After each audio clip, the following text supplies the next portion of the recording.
Benjamin Bugsy Siegel, the notorious gangster who helped build Las Vegas. Benjamin Bugsy Siegel was a notorious gangster who played a significant role in the development of Las Vegas gambling.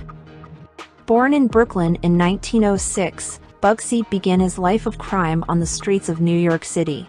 He started by extorting money from Jewish pushcart peddlers on the Lower East Side and later teamed up with Meyer Lansky to form the Bugs Meyer Gang. Together, they engaged in various criminal activities, including bootlegging, gambling, and contract killing. In 1945, Bugsy Siegel arrived in Las Vegas with big dreams and even bigger plans. He poured millions of dollars into the construction of the luxurious Flamingo Hotel and Casino, determined to make it the jewel of the Las Vegas Strip. The Flamingo was a huge success, and Bugsy was living the high life.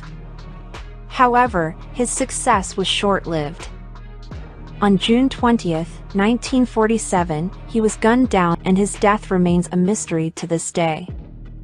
Some believe that he was killed by rival gangsters, while others speculate that he was murdered by his own associates.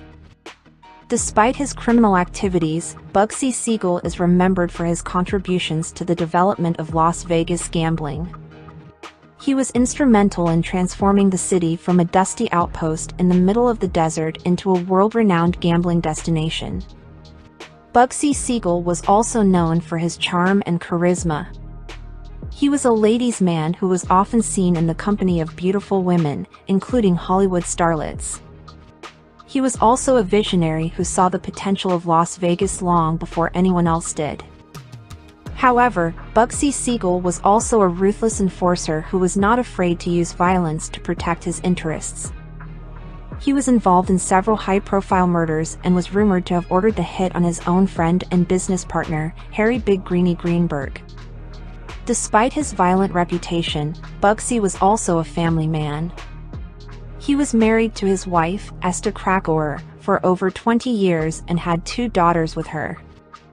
In conclusion, Benjamin Bugsy Siegel was a complex figure who played a significant role in the development of Las Vegas gambling. He was a visionary who saw the potential of the city long before anyone else did, but he was also a ruthless enforcer who engaged in various criminal activities. Despite his violent reputation, Bugsy is remembered for his contributions to the development of Las Vegas and his impact on the world of organized crime.